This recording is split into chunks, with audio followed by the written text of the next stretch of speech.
Sejarah adalah logika, bukan sejarah jika tidak logis. Salam jumpa saudaraku setanah air, kita bertemu lagi pada video ini, karena takdir membawa Anda sampai melihat ini, dan ini bukan kebetulan. Karena Anda adalah penerus generasi maju terdahulu yang telah melakukan perjalanan jauh ke 3/4 muka bumi meninggalkan jejak peradaban baru di tempat lain, di tanah India juga Arab. Anda menemukan video ini, karena di darah Anda masih mengalir DNA bangsa unggul dari nenek moyang kita, dan tugas melanjutkan untuk mengembalikan kejayaan yang pernah dicapai adalah pesan dari leluhur kita. Percaya itu, di video ini kita akan mengetahui bahwa benar leluhur kita adalah bangsa yang hebat, bangsa yang kuat, cerdas dan telah mengenal Tuhan sebelum ada ajaran yang bernama agama di bumi ini. Ketahuilah saudaraku bahwa, sejarah tidak berjalan, linier, seperti garis lurus yang dimulai dari 0, menuju, angka tertinggi, dan 0 bukan berarti primitif. Kebohongan terbesar dalam sejarah manusia adalah publikasi, teori evolusi, dengan ending utamanya adalah, anti-Tuhan. Leluhur kita sudah mengenal konsep monoteis, konsep Tuhan yang satu, kita akan fahami itu. Sebelum kita lanjutkan, bagi saudaraku yang baru menemukan channel ini luangkan waktu untuk subscribe, karena di video yang akan datang akan banyak konten yang mengungkap kebohongan catatan sejarah leluhur kita. Bagi saudaraku yang telah setia mengikuti untuk memahami jejak sejarah leluhur kita, kami ucapkan terima kasih, beri kami dukungan untuk klik tanda like atau suka. Tulis komentar, dan bagikan video ini untuk menggugah saudara kita yang lain, agar mereka bangkit dari pesimisme akibat sejarah yang tertulis saat ini, membuat mental bangsa kita kerdil, karena sejarah yang tertulis dan beredar di publik dominan ditulis oleh penjajah. Mari kita simak. Istilah penamaan dan pengelompokan, prasejarah, tidak tepat diterapkan di Nusantara karena budaya tulis-menulis sudah ada lama di sini. Manusia Nusantara bukan dari Yunan. Istilah prasejarah, migrasi, proto, adalah publikasi mereka yang tidak paham siapa kita. Dalam kajian-kajian akademik Santosaba, yang melawan pada catatan sejarah yang tersebar di publik menjelaskan bahwa manusia Nusantara lah yang menyebar ke 3/4 muka bumi mewarnainya. Dan yang paling ditentang oleh Santosaba adalah cara menghitung awal tahun, Saka, di seluruh prasasti harus dimulai di tahun 78 Masehi. Ini harus dikaji ulang. Inilah penyebab sejarah manusia Nusantara hilang sebelum tahun itu. Kita tidak bisa membedakan antara hilang atau sengaja dihilangkan. Ini adalah propaganda penjajah. Fahami ini, peradaban di Nusantara bukan dari luar Nusantara. Sebaran peninggalan ditandai dengan artefak batu besar di seluruh Nusantara juga menyebar ke 3/4 muka bumi membuktikannya, diantaranya di Sefarnatvipa atau Sumatera, di akhir masa 3500 sebelum Masehi. Manusianya saat itu bertubuh besar. Komplek area mereka hidup di masa terdahulu disebut masyarakat setempat dengan Tungke Putih Bungsu. Area itu ditandai dengan makam besar yaitu sebuah batu nisan untuk makam satu keluarga ditanam batu besar. Tungke atau tongkat di Pasaman disebut petok, adalah tongkat penanda atau prasasti. Sejenis batu besar yang berkaitan dengan petok putri bungsu tersebar dan dapat dilihat hingga kini. Di area tersebut biasanya terdapat penanda seperti di daerah Batu Tanam, Ulumek, Mahek 1001 Batu Togak, Batu Batogang, Muara Mahatangkapus sampai ke Lolo juga beberapa tempat di Sumatera, Sulawesi, Kalimantan, dan di Pulau Jawa. Kita lanjutkan, penjelasan di bawah ini menjelaskan dan membuktikan bahwa leluhur kita bukan primitif seperti catatan sejarah yang beredar di publik. Mari kita simak. Leluhur Nusantara pada masanya terdahulu sudah mampu merekayasa tumbuhan untuk dikonsumsi dengan ukuran, skala besar serta spesifik. Jejak rekam pada tumbuhan hasil rekayasa botanikal diantaranya tumbuhan padi. Ini karya leluhur Nusantara bisa kita simak pada cerita di Pulau Jawa dan banyak juga di daerah lain. Di antaranya cerita padi di Jafatvipa atau Pulau Jawa.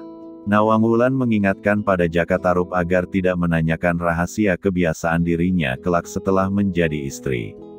Rahasia tersebut adalah bahwa Nawangwulan selalu menanak nasi menggunakan hanya sebutir beras.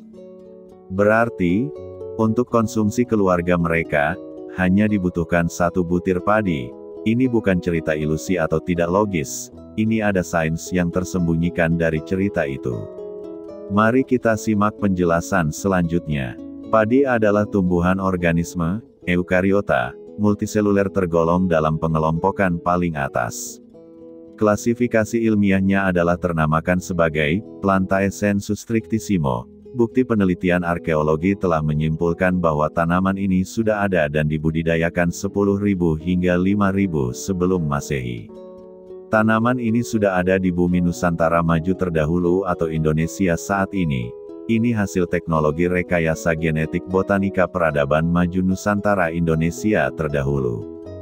Jika Anda masih belum yakin dan percaya, silahkan tinggalkan channel ini sekarang, tulis komentar apapun yang Anda sukai, atau kalian bagikan video ini kepada banyak orang, biarkan mereka membantah atau menanggapinya. Mari kita cermati, di bawah ini adalah hasil penelitian para ilmuwan modern, yaitu Metaphyta Whitaker, 1969, Plantae, Lynn Margulis pada 1971, padi disimpulkan tumbuhan yang sudah ada lama sebagai fosil, dan masuk kelompok tumbuhan tertua yang masih hidup saat ini. Kajian menggunakan penanda genetik SSR terhadap genom inti sel dan 2 lokus pada genom kloroplas menunjukkan bahwa pembedaan Indica dan Japonica adalah benar. Tropical Japonica adalah daerah tropika Indonesia, tempat asal varietas awal padi. Varietas Javanica hanya ditemukan di Indonesia. Inilah asal tumbuhan ini pertama kali ada di bumi, Oryza sativa. Di masa terdahulu, di masa kemajuan leluhur kita, keilmuan rekayasa botanikal ini dipelajari dan dikembangkan pada tempat pengembangan ilmu pengetahuan besar, sains, di Svarnatvipa bernama Dharmapala, selain mempelajari falsafah utama, dharmik.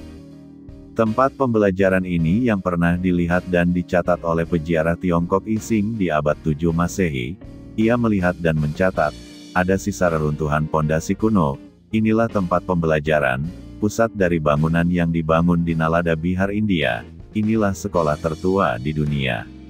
Dan nama-nama di antara tokoh yang berkaitan dengan ilmu pengetahuan di masa terdahulu yaitu.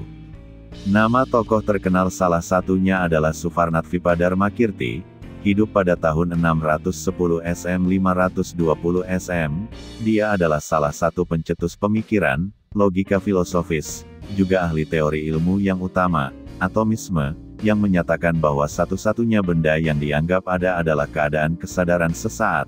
Karya Dharmakirti adalah The Seven Treatises on Valid Cognition. Beliau ilmuwan terdahulu putra Nusantara, sejarah tidak mencatat itu. Nusantara pada tahun 610 SM sudah ada ilmuwan di negeri tercinta ini Indonesia.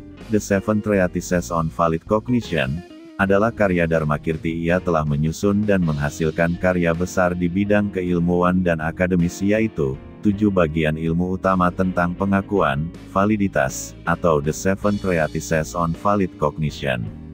Dharmakirti, putra Nusantara, ia telah menyusun dan menghasilkan karya besar di bidang keilmuan dan akademis, yaitu 7 bagian ilmu utama tentang pengakuan, validitas.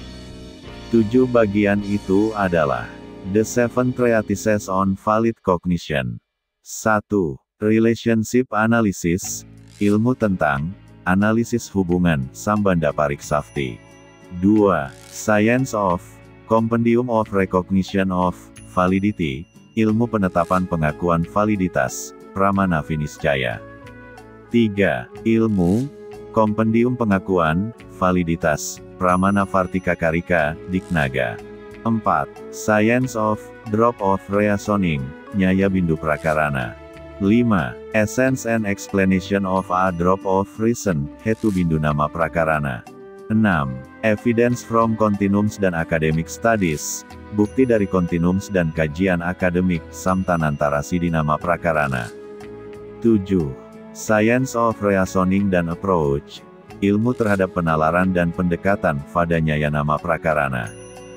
Dharmakirti, 610-520 SM, melahirkan keturunan yang tersebut juga bernama Serlingpa Dharmakirti, atau Suvarnatvipi Dharmakirti 1013 M. Sumber-sumber Tibet yang sama juga memberitahu kita bahwa Suvarnatvipa Dharmakirti adalah orang sezaman dengan Raja Tibet Srongbetan Gampo yang menikahi seorang putri Tiongkok Kongco yang datang ke Tibet. Suvarnatvipi Dharmakirti atau Dharmakirti Sri, adalah seorang guru terkenal pada abad ke-10 dari sejumlah pemikir yang penting, termasuk Ratnakara Santi lahir sekitar tahun 970-1045. Atisa, Jenana Sri Mitra dan Ratnakirti keduanya lahir akhir abad ke-10 awal abad ke-11. Dharmakirti Sri atau Suvarnatvipi Dharmakirti adalah penulis Durbodaloka, subkomentar untuk Abhisamayalamkara Sastra Verti karya Haribadra.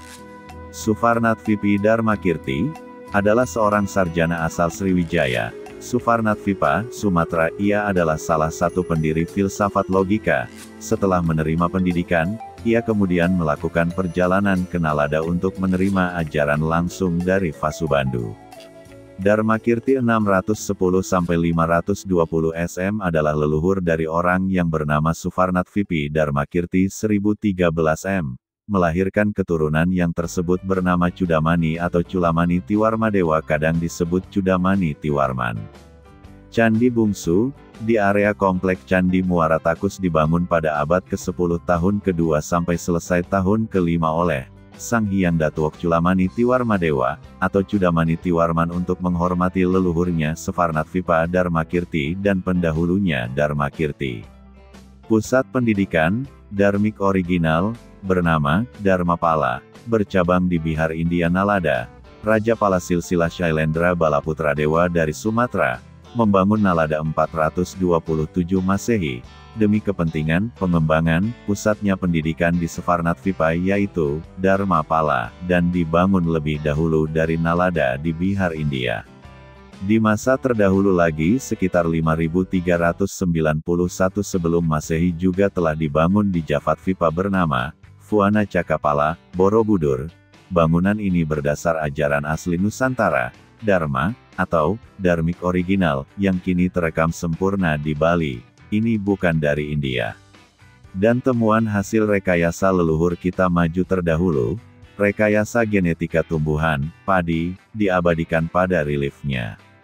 Jika Anda masih berada dan menyimak video ini membuktikan benar bahwa Anda bukan orang biasa-biasa saja. Anda adalah penerus dari bangsa unggul itu, dan leluhur bangsa maju itu adalah nenek moyang kita. Bagikan video ini ke grup-grup medsos Anda, untuk membangkitkan jiwa-jiwa keturunan bangsa unggul yang lainnya, karena mereka adalah saudara kita. Kita lanjutkan. Tumbuhan lain hasil rekayasa ilmu pengetahuan maju lainnya adalah buah pisang. Pisang bahasa terdahulu adalah Moka, berarti pisang. Sedangkan Kadalivana, artinya kebun pisang. Moka dan padi adalah bahasa asli bangsa Nusantara maju terdahulu. Buah dari tanaman hasil rekayasa teknologi, tumbuhan leluhur bangsa Nusantara. Pisang jenis Musa balbisiana, varietas asli yang bersumber dari Nusantara Indonesia terdahulu, mengandung biji banyak dan dianggap sebagai salah satu spesies leluhur dari varietas Bibrida. Pisang jenis Pacoba atau Pakova adalah Sudobaga dari pohon pisang, tanaman herba dari keluarga Musaceae genus Musa. Selain genus NCT akan menurunkan atau menghasilkan apa yang disebut pisang palsu, mereka tumbuh di 130 negara. Jenis pisang inilah yang banyak kita konsumsi. University of Melbourne, Australia meneliti dan menyimpulkan bahwa nama-nama umum hanya lokal dan tidak sesuai dengan kultivar yang dikenal. Maksudnya tumbuhan ini dahulu dan berasal dari suatu daerah atau lokal saja. Asia Tenggara Indonesia disimpulkan sumber berasalnya. Bukti arkeologi dan paleo-environmental baru-baru ini terungkap di Cook Swamp di Provinsi Dataran Tinggi Barat New Guinea menunjukkan bahwa tumbuhan ini sudah ada sejak setidaknya 5.000 SM atau bahkan hingga 8.000 SM. Pisang disebutkan dalam dokumen yang ditulis, untuk pertama kalinya dalam sejarah dalam teks lama sekitar 600 SM. Musaceae, terutama genus Musa, telah diperkenalkan ke dunia oleh imigran dari Asia Tenggara, kira-kira pada 200 SM. Pisang dibawa oleh leluhur kita keluar Nusantara, menyebar ke 3/4 muka bumi, bersamaan dengan penyebaran ajaran yang dianut. Ajaran itu teridentifikasi dengan nama, Dharma, teks literasi nama atau kata itu, terekam di relief Borobudur dengan teks kata, Kusala Dharma Bhajana dan Vinaya Dharmakaya Cita. Ajaran ini berkonsep pada satu Tuhan yang disebut Hyang Widi Tunggal. Di bawah ini adalah beberapa alasan leluhur kita, merekayasa, tumbuhan yang menghasilkan buah, pisang original, atau Musaceae, dan menggunakan media pisang dalam acara adat. Ada hal saintifik yang bermanfaat dan punya tujuan. Setelah diteliti oleh ilmuwan modern didapati, antara lain karena pisang khas mengandung sekitar setengah gram potasium, ia akan memiliki aktivitas sekitar 15 Bq/Rl. Pisang mengandung bahan radioaktif alami, dalam bentuk potasium 40, isotop radioaktif, terutama kalium-40, 40K. Sumber alami utama dari radioaktivitas dalam jaringan tanaman adalah kalium, 0,0117% dari potasium yang terjadi secara alami adalah isotop potasium 40 yang tidak stabil, 40K. Isotop ini meluruh dengan waktu paruh sekitar 1,25 miliar tahun atau 4 kali 10⁻16 detik, dan karena itu radioaktivitas kalium alami adalah sekitar 31 Bq/Rl per gram, yang berarti bahwa, dalam 1 gram unsur, sekitar 31 atom akan bereaksi setiap detik. Karena pisang khas mengandung sekitar setengah gram potasium, ia akan memiliki aktivitas sekitar 15 Bq/Rl. Pisang mengandung 15 gram karbon, ini akan mengeluarkan sekitar 3 hingga 5 sinar beta per detik. Dengan menggunakan faktor ini, satu dosis setara dengan pisang, keluar sekitar 5,02 nanosievert, berdikali 31 Bq/Rl per gram dikali 0,5 gram setara dengan 78 nanosievert sama dengan 0,078 mikrosievert. Hasil penelitian selanjutnya, Komisi Internasional tentang Perlindungan Radiologi, memperkirakan koefisien 6,2 nanosievert per Bq/Rl. Untuk konsumsi kalium-40, dengan datum ini BET yang dihitung akan 0,096 mikrosievert, lebih dekat ke nilai standar 0,1. Nilai 982 kali 10⁻8 sieverts atau sekitar 0,1 mikrosieverts, 10 murem, untuk pisang seberat 150 gram adalah 5,3 ons. Di bawah ini adalah tabel radiasi hasil penelitian ilmuwan modern. Perbandingan dosis radiasi pada sievert, mulai dari yang sepele sampai yang mematikan. Di dalam 150 gram buah pisang, atau seberat 5,3 ons, sama dengan 0,078 mikrosievert. Radiasi maksimum yang diizinkan untuk pembangkit listrik tenaga nuklir 500 BET, 250 mikrosievert. Alat CT Skandada menghasilkan 70.000 BET, 7 milisievert. Sedangkan, dosis radiasi yang mematikan adalah sekitar 35 juta BET, 3.500 milisievert. Kita ulangi lagi untuk radiasi dari buah pisang. Dalam buah pisang seberat 5,3 ons, dapat memancarkan radiasi sebesar 0,078 mikrosievert. Jadi jika satu truk pisang mampu membunyikan alarm ketika melewati radiation portal monitor, yang digunakan untuk mendeteksi kemungkinan penyelundupan bahan nuklir. Bagaimana menurut Anda penjelasan di atas? Tulis komentar Anda untuk menanggapinya, atau klik tanda like jika Anda setuju. Hal lain, buah pisang dapat menjadi penangkal sihir atau energi buruk. Syaratnya pisang tersebut harus tidak boleh terkena tanah, karena energi alami akan ternetralkan oleh bumi, identik dengan arde pada listrik. Pisang banyak digunakan pada acara ritual leluhur Nusantara hingga kini, karena banyak hal yang bermanfaat dari radiasi yang terpancar dari energi di dalamnya secara saintifik ini terbukti. Pisang dapat menetralkan energi sihir yang ada di dalam tubuh, artinya jika seseorang mempunyai ilmu tertentu jika makan jenis pisang tertentu ilmu itu akan hilang. Ini diantara alasan leluhur kita, merekayasa, dan menggunakan media pisang dalam acara adat di setiap budaya asli di Nusantara. Ada banyak hal saintifik yang belum diketahui ilmu pengetahuan saat ini. Jadi, leluhur kita bukan primitif, dan ilmu pengetahuannya sudah melebihi sains. Saat ini, sudah pada skala 10, sudah mampu mengatasi keterbatasan ruang dan waktu melakukan teleportasi, levitasi dan lainnya. Penyebaran nenek moyang Nusantara ditandai dengan konsep Dharma. Ajaran inilah yang mendasari tumbuhnya ajaran Hindu, Buddha dan Jaina di India. Sekali lagi, sejarah adalah logika, bukan sejarah jika tidak logis dan tidak masuk akal. Jika benar sejarah yang tertulis dan tersebar di publik menyatakan bahwa kerajaan-kerajaan juga candi-candi di Nusantara menganut atau berdasar pada ajaran Hindu-Buddha.